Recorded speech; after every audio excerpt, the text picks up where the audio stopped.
The $5 bill is the most personal play I ever wrote. And it's also my favorite. Of all the plays I did for television, the $5 bill is my favorite. Um, it was about a boy who steals, a 14-year-old boy who steals a $5 bill from his mother's purse. Uh, and the story, it was a loving family with a wonderful mother and father and two boys, one older boy and the younger one. And the father in the play was a portrait of my own dad. I had never done that before or after. I literally put him into a play. It wasn't a situation that he had ever been in, but he reacted in my father's way. And the boy was not me, although he had certain traits of mine. And one of my favorite ones is that I had him play an accordion, which I had done when I was 15. And the young actor, of course, could only simulate playing the accordion, while the actual playing was done off camera by a professional accordionist named Charlie Magnanti.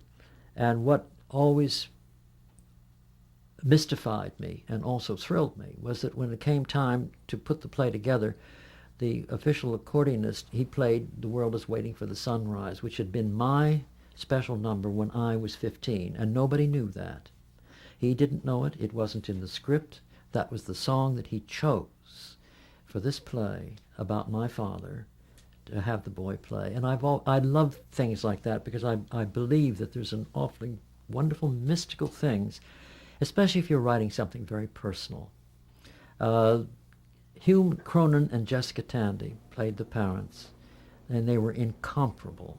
And I think it was the best performance I've ever seen Hume Cronin give. It was just magic. He caught that character, and he was so lost at the end when he knew he would never understand his son, why his son, but that they would go on loving each other, because they did. They loved each other extravagantly, but he would never understand, never. And of course that was the point of the play for me, that you must love without understanding, which is something I believe very strongly.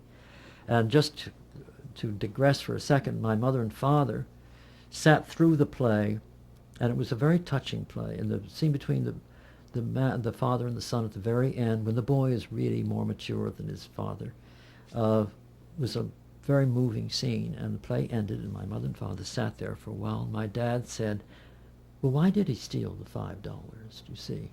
And I knew I had written truly.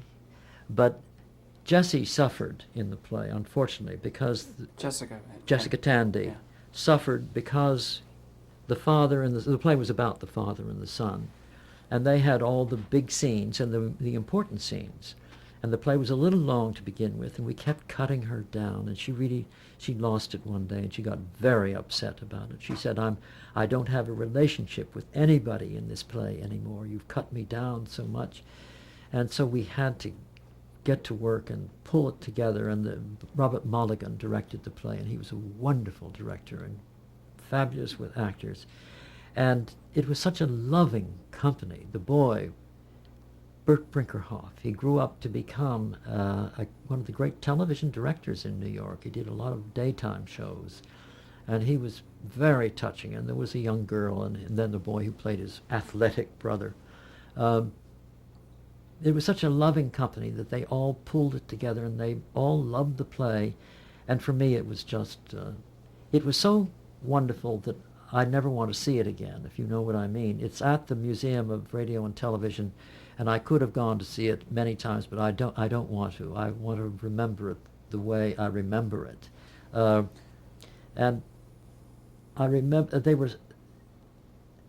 I told them a lovely story funny story, not a lovely story. I'd been to Jessica Tandy's most recent play, which was called Hilda Crane, which was about a modern career woman who finds that her life is an absolute failure, and she's about to she marries a wealthy millionaire, and still she's not happy, and she eventually commits suicide. And I went to the play, and I was sitting behind two young women who were office workers. In those days, young career women of that kind, they would go to matinees together, and these two young women, they finished the play and they started gathering up their parcels, and one said to the other, "Well, Hilda Crane, I wish I was."